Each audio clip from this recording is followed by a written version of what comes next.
وہی کھڑکھڑانے والی جس کو عاد اور سمود دونوں نے جھٹلایا، سو سمود تو کڑک سے ہلاک کر دیے گئے۔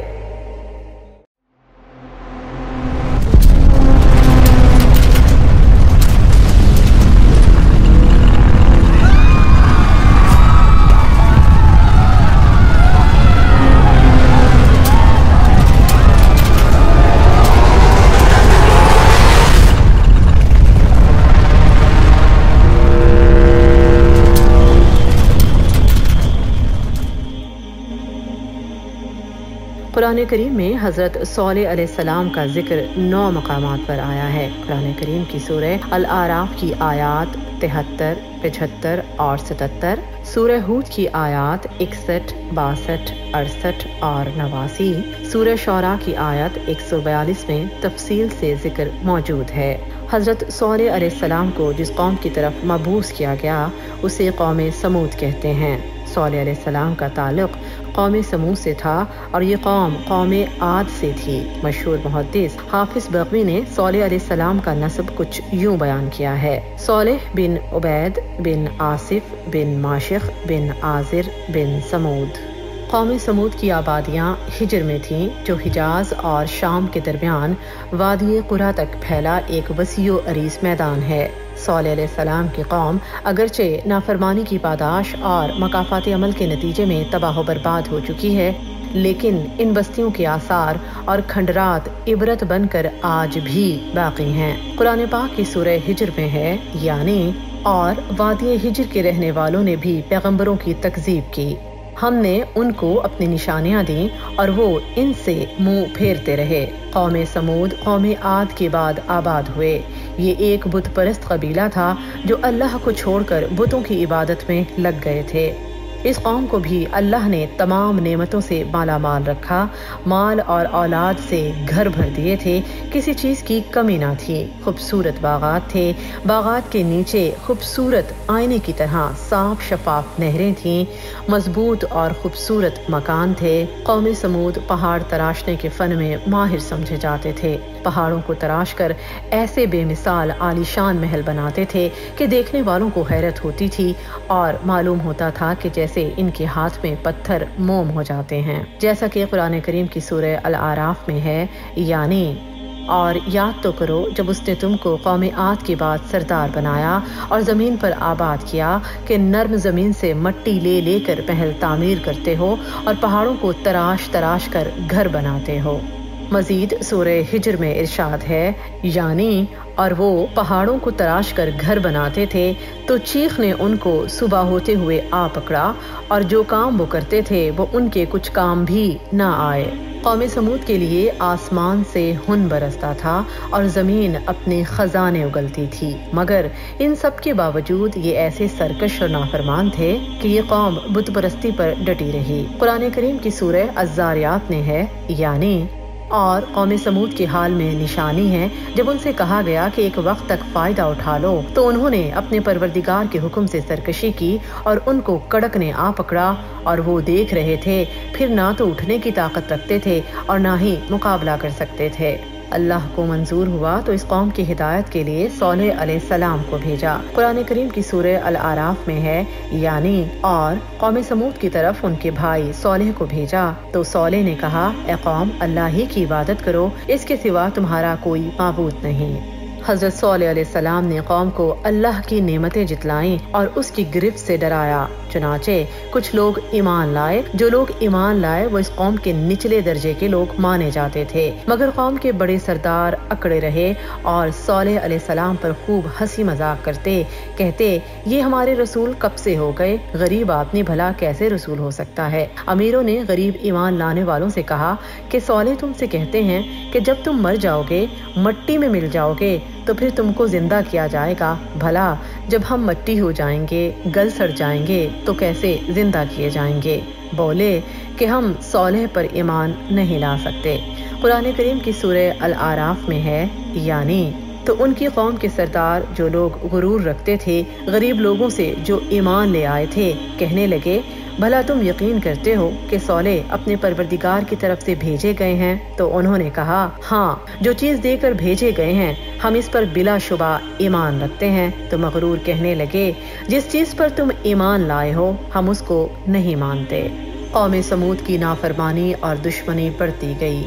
صالح علیہ السلام ان کو بتوں کی پوجا سے منع کرتے تو یہ قوم کہتی کہ ہم تم کو بڑا شان والا سمجھتے تھے اور ہمارا گمان تھا کہ تمہارا کوئی مقابلہ نہ کر سکے گا، مگر ہمارا خیال غلط نکلا اور تم کچھ بھی نہ ہوئے، جیسا کہ قرآن پاک کی سورہ ہود میں ہے۔ یعنی انہوں نے کہا صالح اس سے پہلے ہم تم سے کئی طرح کی امیدیں رکھتے تھے، اب وہ منقطع ہو گئیں۔ کیا تم ہم کو ان چیزوں کے پوجنے سے منع کرتے ہو جن کو ہمارے بزرگ پوجتے آئے ہیں؟ حضرت صالح علیہ السلام قوم کی باتوں پر بہت افسوس کرتے، ان کو برابر سمجھاتے رہے اور کہتے رہے اے بھائیو، اے میرے دوستو، کیا تم سمجھتے ہو کہ تمہیں ہمیشہ یہاں رہنا ہے؟ کیا تم سمجھتے ہو کہ ان عالی شان محلوں سے کبھی جدا نہ ہوگے؟ ان باغوں، چشموں، نہروں، کھیتوں اور پھلوں سے ہمیشہ فائدہ اٹھاتے رہو گے؟ تمہارا خیال غلط ہے۔ تمہارے باپ دادا بھی ایسے دولت مند تھے، ان کے پاس دنیا کی ہر نعمت تھی، مگر سب چھوڑ کر خالی ہاتھ چل دیے، نہ دولت کام آئی اور نہ ہی اولاد۔ سمجھ لو کہ موت آ کے رہے گی، موت سے کوئی نہیں بچ سکتا، تم بھی اسی طرح مرو گے اور قیامت کے دن زندہ کیے جاؤ گے، پھر تم سے تمہارے اعمال سے متعلق حساب ہوگا۔ ان تمام باتوں کے باوجود یہ قوم نہ مانی۔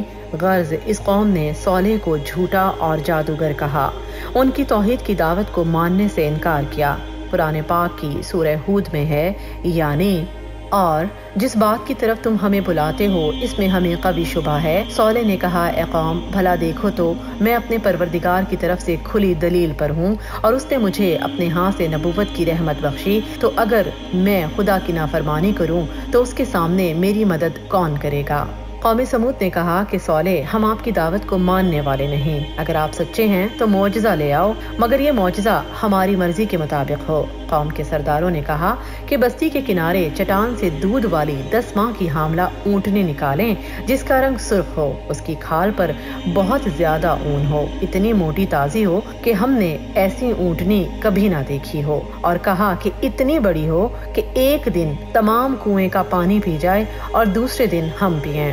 حضرت صالح علیہ السلام نے ان سے کہا کہ اگر تم کو تمہاری مطلوبہ اونٹنی مل جائے تو کیا تم ایمان لے آؤ گے؟ سب نے مل کر کہا ہاں ضرور لے آئیں گے۔ پھر مقررہ دن سب لوگ جمع ہو گئے۔ ان سب کی موجودگی میں حضرت صالح علیہ السلام نے اللہ سے دعا کی۔ اگر آپ نے ابھی تک ہمارا چینل سبسکرائب نہیں کیا تو ہمارے چینل کو سبسکرائب کیجیے۔ زمین پر زلزلہ طاری ہو گیا، ان کی آنکھوں کے سامنے چٹان پھٹی اور چٹان سے ویسی ہی اونٹنی نکلی جو اس قوم کا مطالبہ تھا۔ قرآن کریم کی سورہ ہود میں ہے یعنی اے میری قوم، یہ اللہ کی بھیجی اونٹنی ہے، یہ تمہارے لیے ایک معجزہ ہے، اب تم اسے اللہ کی زمین میں کھاتی ہوئی چھوڑ دو اور اسے کسی طرح کی تکلیف نہ پہنچاؤ ورنہ فوری عذاب تمہیں آ پکڑے گا۔ اس اونٹنی کو چونکہ کسی نے جنم نہیں دیا تھا اس لیے اس کو ناقۃ اللہ یعنی اللہ کی اونٹنی کہا گیا۔ قرآن پاک کی سورہ قمر میں ہے یعنی بے شک ہم اونٹنی کو ان کے لیے آزمائش بنا کر بھیج رہے ہیں، تم صبر کے ساتھ ان کے انجام کا انتظار کرو۔ یہ اونٹنی بہت بڑی اور عجیب صورت کی تھی۔ جب وہ جنگل چرنے آتی تھی تو جنگل کے تمام جانور بھاگ جاتے تھے، اور جب وہ پانی پینے نکلتی تو تالاب اور چشموں سے تمام جانور بھاگ جاتے تھے۔ قرآن کریم کی سورہ قمر میں ہے یعنی ان کو آگاہ کر دو کہ ان میں پانی کی باری مقرر کر دی گئی ہے، ہر باری والے کو اپنی باری پر آنا چاہیے۔ پھر بس یہی ہونے لگا کہ ایک دن اونٹنی جنگل جاتی تھی اور دوسرے دن تمام جانور جاتے تھے۔ مزید اس بارے میں قرآن کریم کی سورہ شعراء میں ہے یعنی یہ اونٹنی ہے، ایک دن اس کے پینے کی باری ہے اور ایک معین روز تمہاری باری ہے۔ یہ قوم اونٹنی سے تنگ آ گئے تھے، حضرت صالح علیہ السلام ان کو بتا چکے تھے کہ اگر اس کے ساتھ برائی کرو گے تو تمہارے حق میں اچھا نہ ہوگا، مگر یہ قوم ایسی بے باک اور دلیر تھی کہ جس کو کسی بات کا کوئی ڈر نہ تھا، چپکے چپکے اس کو قتل کرنے کی تجویز کرنے لگے۔ اس مقصد کے لیے قوم سے 9 لوگ تیار ہوئے۔ انہوں نے اس اونٹنی پر تیر چلایا، اونٹنی تڑپ اٹھی تو آگے بڑھے، تلوار سے وار کیا اور اونٹنی کی کونچے کاٹ ڈالی۔ اس بارے میں قرآن کریم کی سورہ شعراء میں ہے، یعنی تو انہوں نے اس کی کونچے کاٹ ڈالی، پھر نادم ہوئے سو ان کو عذاب نے آ پکڑا۔ قوم نے اونٹنی اور اس کے بچے کو مار کر گوشت آپس میں تقسیم کر لیا۔ حضرت صالح علیہ السلام کو جب اس بات کا علم ہوا کہ اس بدبخت اور نافرمان قوم نے اونٹنی کو قتل کیا تو اس کی موت پر بہت زیادہ رنجیدہ ہوئے۔ اس قوم کے 9 آدمی جو پرلے درجے کے بدماش اور شریر تھے، لوگوں میں فتنہ فساد برپا کرتے تھے، انہوں نے کہا کہ صالح علیہ السلام اور اس کے گھر والوں کو قتل کر دیتے ہیں، مگر اللہ نے ان کی حفاظت فرمائی۔ چوتھے دن صبح ہوتے ہوتے سخت زلزلے کے ساتھ ایسی ہیبت ناک، دل دہلا دینے والی چیخ شروع ہوئی کہ خدا کی پناہ۔